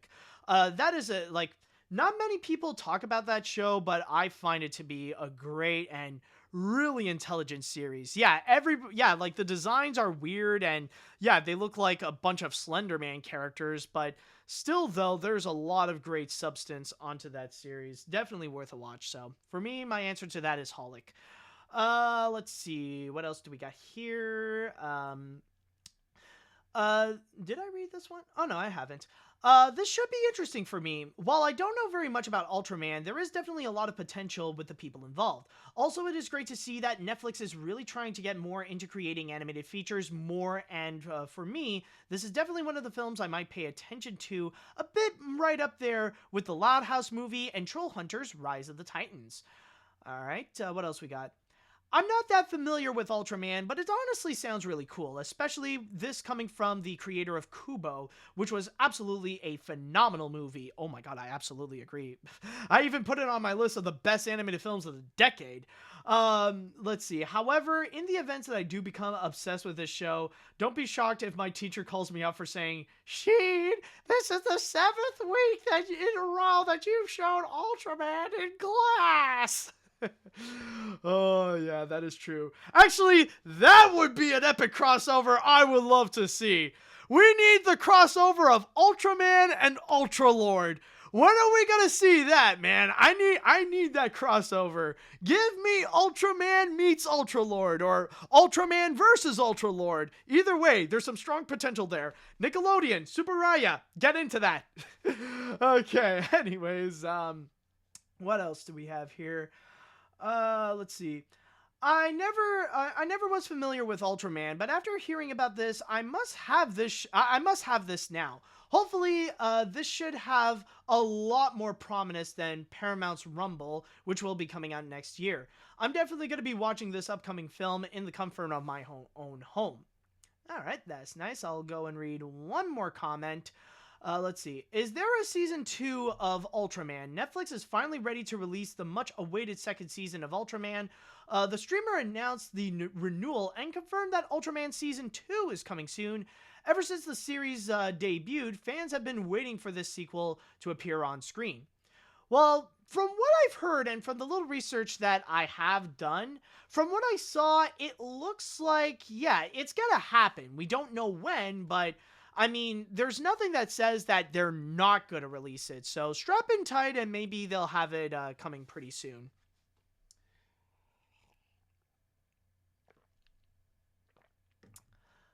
Okay. Now, the next story that I have over here, we're going to be stepping away from Netflix and we're going to be talking about a whole bunch of other movies. Yes, not just one, but it's going to be a little bit similar to Ultraman, where we are going to see the comeback of many beloved franchises. It's been a long time that fans have witnessed these characters, but now they will make their grand return in a feature film form. And my god, what the fridge is with people in the chat wall desperately wanting me to talk about Hotel Transylvania 4? What's with you people? And do you really want me to talk about Hotel Transylvania 4? I'm just saying. Anyways, no, it's not going to be that, but rather it is going to be Adult Swim. Yes, this week, Adult Swim has officially announced not one, but not two, but 3 different shows that are going to be appearing back onto the mainstream, but not as shows, but rather as movies. Yes, these beloved series are going to be coming back, and they will be returning in feature film form. And from there, they do have a little bit of a plan of what they want to do. We do not have a release date just yet about any of these movies, but what they are going to do is that they will start things off by releasing them directly onto home media, like on DVD and Blu-ray, as well as digital releases, such as digital transactional video on demand and electronic sell-throughs. But they'll only be doing that for about 90 days, or they will be exclusively to that for 90 days, and then after that 90 days, that's when they're going to appear on HBO Max and on Adult Swim. But the big question is, though, what are these movies in particular? What shows are going to be coming back in feature film form? Well, first of all, there's going to be Aqua Teen Hunger Force, to which it states here, reading from my source on Animation Magazine, a continuation of the hit animated series. Fans will find out what happens what happens next with Frylock, Meatwad, and Master Shake, who consider themselves crime fighters, but the truth is they never fight crime. Aqua Teen Hunger Force is created by Matt Mailaro, and Dave Willis, and follows the strange everyday lives of 3 human-sized food products living in New Jersey. Next up for the big comeback, we have the one and only Metalocalypse. So it's going to be a brutal comeback. So it says here, the power-hungry tribunal unveils their secret and deadly Falconback project as the world grows in embattled chaos and the menacing Doomstar breaches the Earth's atmosphere while the mysterious and twisted descent of a band member threatens the future of Deathlock. Picking up directly after the heroic rescue of Toki Wartooth, can Deathlock choose between their egos and the greater good of the world to embark on a gauntlet of dangers that will try their very souls and finally write the song that will be their salvation? The new movie will be created by Brendan Small and Tommy Blancha. The movie soundtrack will be released on Water Tower Music. And finally, many people have wondered about the comeback of these brothers, but it seems like now they will be returning in a major movie form, and that is none other than the Venture Brothers. Doc's latest invention will either bankrupt the Ventures or launch them to new heights. As Hank searches for himself, Dean searches for Hank, the Monarch searches for answers, and a mysterious woman from their past threatens to bring their entire world crashing down on them. The Venture Brothers is created, written, and executive produced by Jackson Public and Doc Hammer.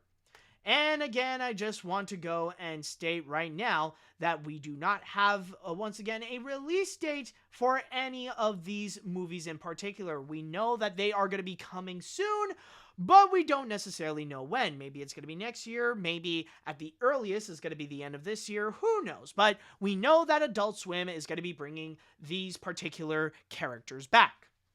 And honestly, I really don't see why not. And for some of them, it really is a bit of a long time coming, especially when technically reboots are back in the mainstream, and it was only a matter of time that we would see Adult Swim making a comeback with this as well, or Adult Swim jumping into the reboot trend as well and bringing back many of their fan favorite franchises, especially with Aqua Teen Hunger Force. I felt like that one would be kind of unavoidable, and eventually they would go and return. Honestly, I'm kind of surprised that they would actually return instead of the Brack Show or even Space Ghost Coast to Coast. That seems like the ones that would most likely return, considering they have a massive fan base in terms of Adult Swim shows. But hey, Aqua Teen Hunger Force is also another one that is very much popular. And considering that this is not necessarily the first time that we have seen Aqua Teen Hunger Force in a movie, because they did have their Aqua Teen Hunger Force call-in movie film for theaters.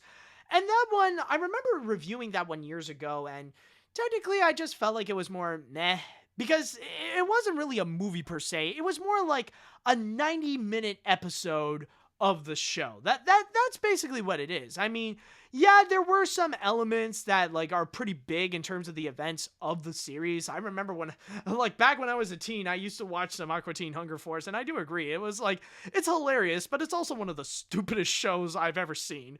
But from there, with Aqua Teen, yeah, honestly, I don't know how it's going to be in terms of the movie. I would definitely be interested, because to see the comeback of the stupidity of Aqua Teen Hunger Force, but I'm not real. If it's going to be much like the call-in movie film for theaters, then I'm expecting that movie, it would pretty much be a bit of the same thing.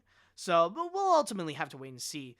Now, in terms of Metalocalypse, honestly, that is one that I'm honestly not all that familiar with.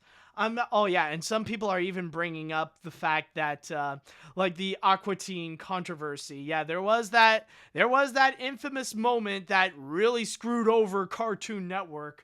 Yeah, we all remember that one, though. I don't know if they're going to bring that back onto the new movie, but I think it's a memory that Adult Swim and Cartoon Network would rather want to move on from. But anyways, I'll say for Metalocalypse, I am familiar with the memes that came out of it, but honestly, there's not really much that I can very much comment on Metalocalypse. I'm not really that familiar with the show. I know of its existence, but there's no, personally, I'm sorry, but I'm not really that familiar with the series. I'm not really familiar with how the movie's going to be. So ultimately, we will wait and see. But then we got the Venture Brothers. And this is one that I think just recently I did talk about this regarding the fact that the Venture Brothers, I think it ended up getting canceled, and fans were very much disappointed because technically the series itself is not necessarily that done. And even the show creators themselves, they were trying to find ways in order to find, in order to give the show a proper conclusion, like a proper send-off for the Venture Brothers and for these characters like Hank and Doc and all those guys, like to give a proper finale to the Venture Brothers.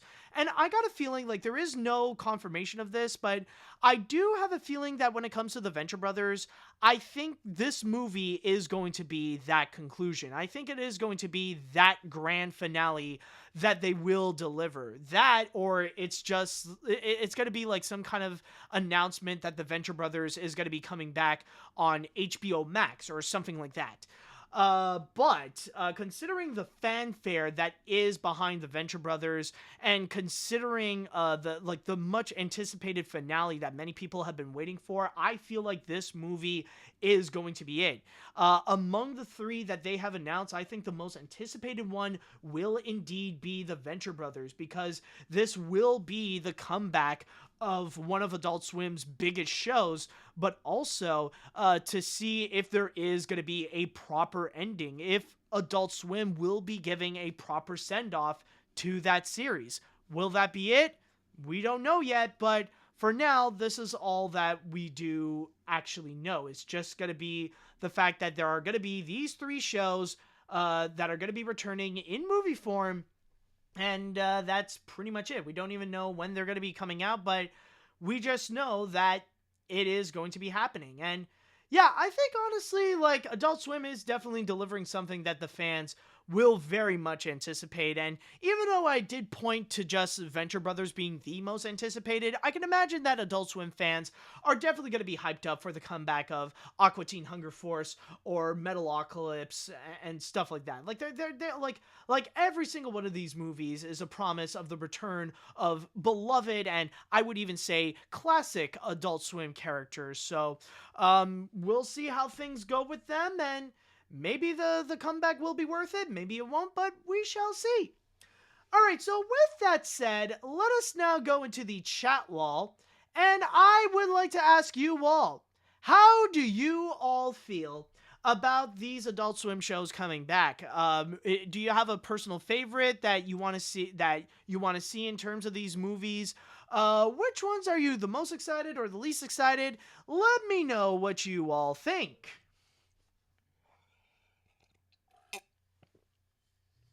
I think the water just made a bit of a jump there. Anyways, going back to this. Let's see. Never been familiar with Aqua Teen Hunger Force nor Metalocalypse, but I've been wanting to check out Venture Brothers and the upcoming film. But maybe I'll give Aqua Teen Hunger Force a watch, but I'm not sure.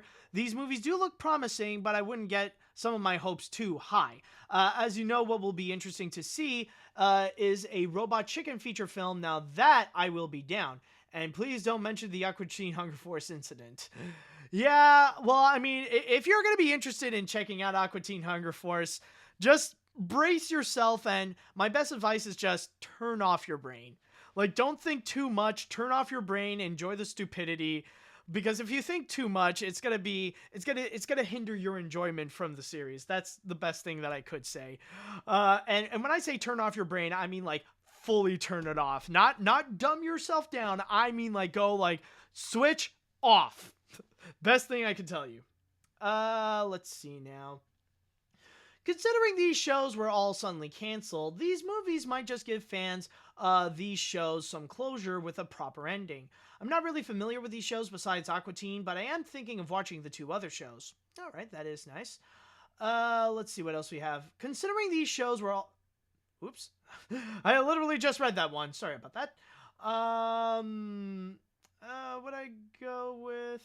yeah, okay, well, we'll go with this. This is definitely great to hear. For me, some of these do need a proper continuation in movie form. For me, I am easily excited for the return of the Venture Brothers, and I hope it gets a proper conclusion. So overall, I am definitely excited to see these shows make a comeback. Okay, what else do we have? Okay, not that much, so I guess I'll go one more comment. When I first saw this series on Adult Swim, this is what came to my mind. McDonald's food with adult tones. Although, I don't know how Meatwad would have fit the bill, especially since McDonald's is for families, not just adults. Meatwad, by the way, he was probably my only favorite character of the show. Alas, the less said about Aqua Teen Hunger Force movie, the better. Pretty weird that one was. Well, I mean, to be fair, it's Aqua Teen Hunger Force. When the fridge were they not weird? That's the better question there.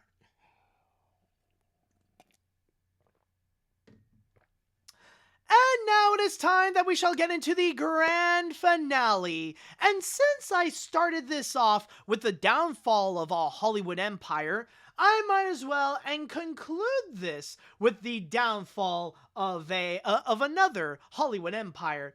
It's not necessarily animation related, but still very much fascinating to go and talk about. And what I am going to be discussing about shall be the big downfall, finally it has happened, of Ellen DeGeneres. Yes, this week Ellen DeGeneres has revealed that her longtime daytime talk show, the Ellen DeGeneres Show, is officially coming to an end next year in 2022. The show would almost be 20 years old, but ultimately, it looks like next year, which is going to be the 19th season, is going to indeed be the last. Now, before I continue, for those of you who may not be familiar with what has happened with Ellen DeGeneres, just going to quickly read from my source here on Variety, where it states, recently, DeGeneres and the show has come under fire due to allegations of racist behavior and intimidation on the show. In April 2020, Variety reported on the outrage among the show's crew members over pay reductions, a lack of communication, and poor treatment by producers after the pandemic shut down production, and a non-union tech company was hired to tape the show remotely from DeGeneres' California home. And from there, it looks like even though the controversy and the backlash was from 2020, it looks like 2021 was when we do see some consequences towards Ellen DeGeneres. Now, when she announced this cancellation, when she did that interview with The Hollywood Reporter, she did state here, reading from my source on Variety once again, it says, "I was going to stop after season 16. That was going to be my last season, and they wanted to sign for 4 more years, and I said I'd sign for maybe for 1 more. They were saying there was no way to sign for 1. We can't do that with the affiliates, and the stations need more of a commitment. So we settled on 3 more years, and I knew that it would be my last. That was the plan all along." Really, Ellen? Is that the case? You know, it seems rather peculiar that it just so happens that your show ended right on that time.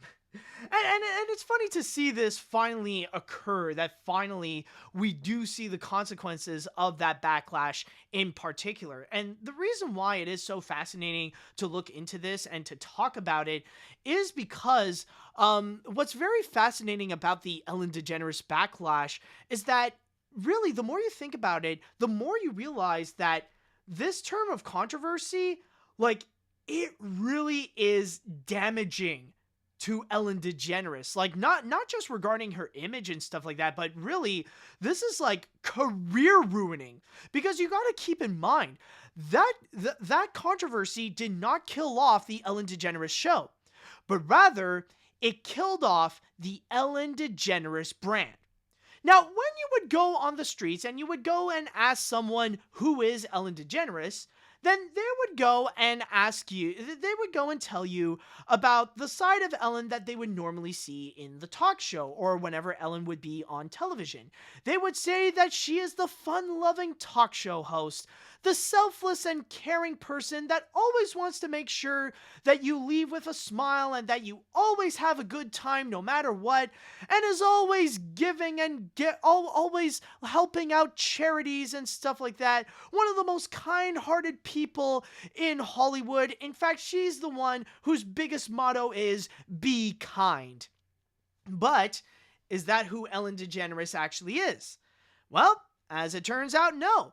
Many celebrities and many people, like not just like her crew members, but audiences, crew members, celebrities, they all called out Ellen that she is anything but that. That she is selfish, she is highly entitled, she has a serious anger problem, she even has a bit of a bigotry problem. She doesn't care about anyone else other than herself. Like, basically, the Ellen that you see on television is not who the real Ellen DeGeneres actually is. She is often stated to be one of the meanest people in Hollywood and always giving people a good time, and that it was a constant nightmare working on the Ellen DeGeneres Show because you never know who would be Ellen's next big target to give them a very hard time and to make their life feel like an absolute living hell. There are too many stories that go after Ellen DeGeneres to the point where that image is pretty much ruined. Like, this really went after the Ellen DeGeneres brand, and that brand is all about her personality, how she presents herself on television, rather it be in her daytime talk show, rather it be hosting the Oscars, or rather it be in the Game of Games and stuff like that. Like, that image has pretty much been crushed, and thus it ultimately portrayed Ellen as a massive fraud. And that's one thing I would say that really is her downfall. It's not because of the fact that she's the meanest person in Hollywood that caused her to destroy her career.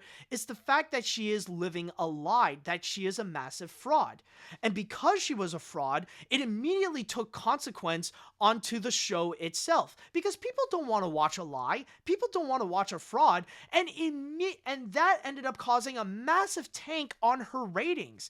And even though she wouldn't say it, even though she would say, oh, it just so happens that I was ending my show anyways, it's like, it's too suspicious to go and say that after you received that massive backlash and it faced serious consequences onto your ratings where they were at their all-time lows.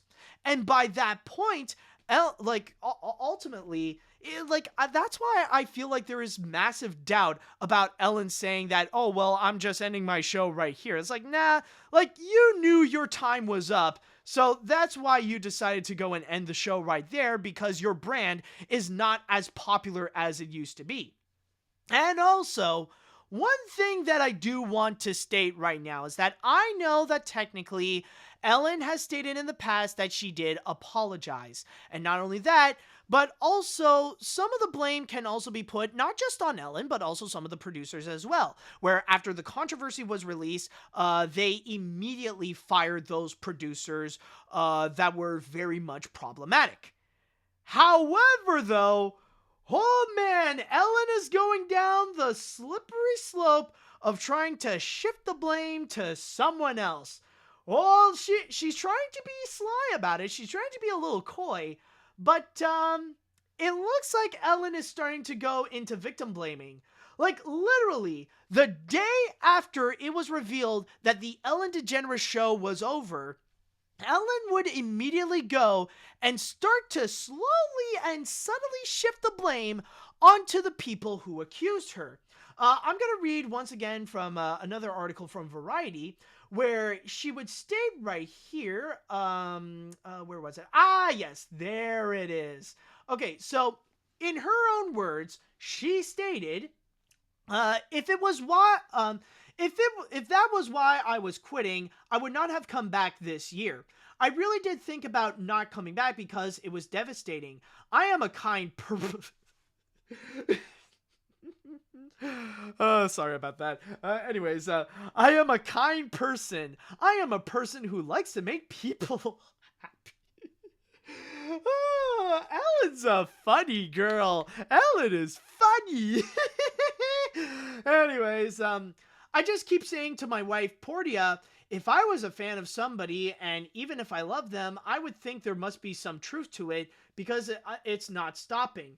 Right on the heels of that, I read the press that there's toxic work environment, which I had no idea, never saw anything that would even point to that. Oh, really? Now you say that. Kind of interesting. But this is the juicy part. Oh, here's some more, here's some juicy part about this. Okay, hold on. Check this out, folks. Check this out. I really didn't understand it. I still don't understand it. It was too orchestrated. It was too coordinated.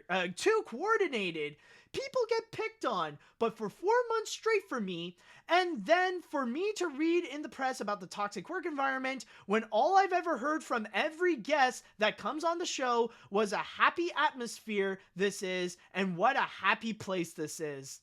Oh, really? Really? You mean like that interview with Dakota Johnson? You know, when she called you out that you didn't invite her to a party and she presumed that you hated her? Yeah, sure. I'm sure a lot of people were giving you raving reviews about your work environment. Oh, but hold on. There is more. Wait, check this out. Oh, she would even use this card right over here. How can I be an example of strength and perseverance and power if I give up and run away? And so, it really is one of the reasons I came back. I worked really hard on myself, and also, I have to say, if nobody else is saying it, it was really interesting because I'm a woman, and it did feel very misogynistic. Really, Ellen? Really? Misogynistic, you say? That's fascinating. Really, you want to try to pull that card on ya? Bull crap, woman! Wow! I mean, it's amazing that immediately she's going down that slippery slope. And like, yeah, she's not going there immediately, but it's like you could suddenly see that she's refusing to try to take consequences to it.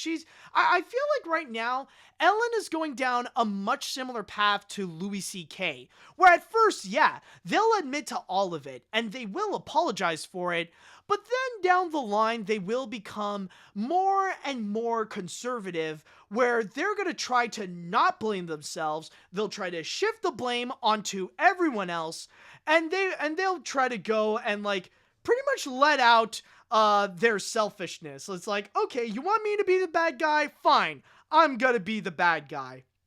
Like, I'm telling you right now, like, be warned that Ellen is going to be the next Louis C.K. if she keeps this going. And if she does continue this path of victim blaming and try to shift the blame away from herself and towards her accusers, then I would not be surprised if one day Ellen is going to say that she was attacked by cancel culture. That she's going to appear in some right-wing nutjob place like Fox News or Newsmax, and she's going to go and talk about being a victim of cancel culture, and that everybody was attacking her when she was completely innocent and did nothing wrong. I feel like eventually down the line, this could potentially happen. I mean, for the kind of person that she is, like being called out as this arrogant, selfish, and very mean-spirited individual, I wouldn't be surprised if eventually we'll hear her say that she was attacked by cancel culture. If she goes down that path, of course. I could be wrong.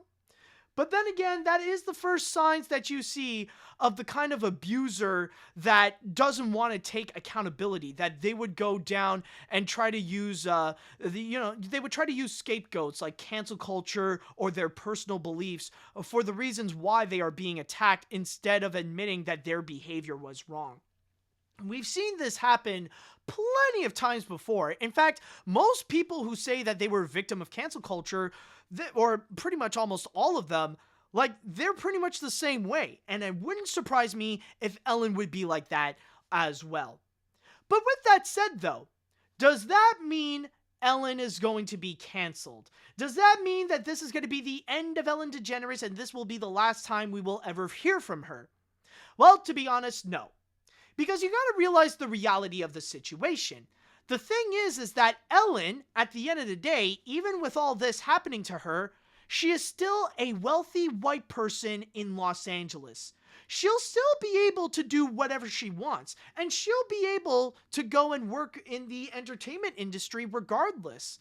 Now, I don't think that she'll be appearing more on the camera, and stuff like that, but I could see her still be working as an executive producer or still be producing different shows. Like, I know that she's attached to many different projects as a producer. I don't think they're going to be canceled because of her association, of their association with Ellen, but she'll still be in the Hollywood scene, but more behind the camera than in front of it, because she knows that the personality that she presented on TV is pretty much dead. So that would be my response. Is Ellen DeGeneres the person fully canceled? No, she's still going to be working and she'll still be making millions of dollars. But how about Ellen DeGeneres the personality, the TV show host? Yeah, that's over, because that is a fraud and people are not interested in watching frauds. So, with that said, now I would like to go into the chat wall and I would like to ask you all, how do you all feel about the Ellen DeGeneres controversy? How do you feel that the Ellen DeGeneres Show is finally over? Do you feel like this is a long time coming? And also, how do you feel about Ellen DeGeneres making her comments about going after, about the fact that it might be too coordinated and misogynistic? Do you agree with her? Do you not? Let me know what you all think. Okay, let's see what we got here. When you said that little Ellen was a dark omen to something bad over a year ago, who knew that you would be so freaking right? It's about time that Ellen's show will finally end after all her horrible actions have been exposed. We will have to see, however, if the upcoming shows on HBO Max will be canceled as well. Oh yeah, that's probably one of the biggest highlight of this entire podcast is the fact that I have predicted the downfall of Ellen DeGeneres because of the fact that they decided to do a Little Ellen series. Now, I'm just gonna say right now that, again, like I said, the shows that she is producing, I don't think those are going to be over. But the ones that are directly associated with Ellen, I think those are done. The ones that present her as the personality, the fun-loving TV personality and stuff like that, those are over. I think immediately those are probably pulled the plug. Like, they probably already have been pulled the plug after it was... they probably pulled that plug after the controversy. And even with Little Ellen, I have serious doubts that they would even bring that back or even actually air that thing. Especially, imagine still making a Little Ellen right now. Oh my god. Honestly, one thing I do want to share. I remember seeing a Brock, I think his name is Brock Baker. You know that impressionist online, the dude that always goes like, "Where's my money, Damien?" You might know that guy. I remember he did a video where he's doing like, if celebrities were Pokemon, and he did one of Ellen DeGeneres, and it was honestly hilarious. And it's like, Ellen!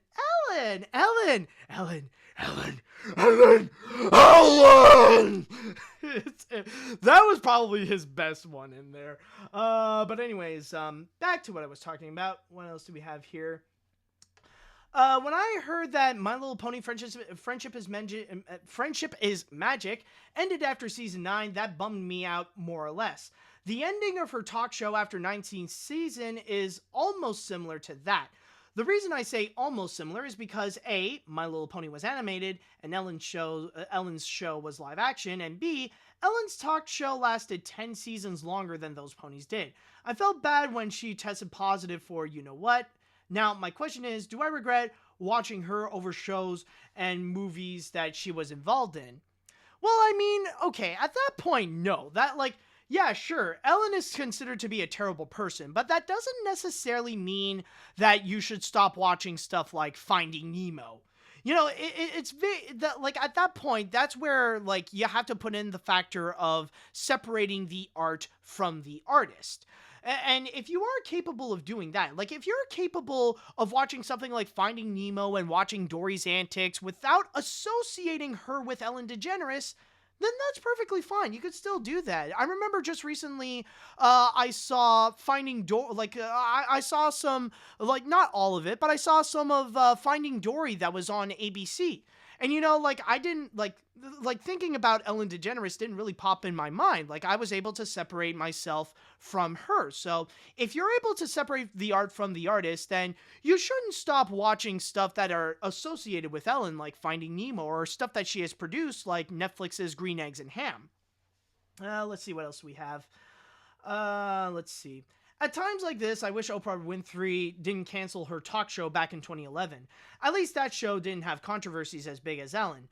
Oh well, there is one good talk show on YouTube called Hot Ones, which is still ongoing. It had Weird Al and Gordon Ramsay. By the way, how many people you think will be accepting to Ellen for future jobs despite this? I would say some.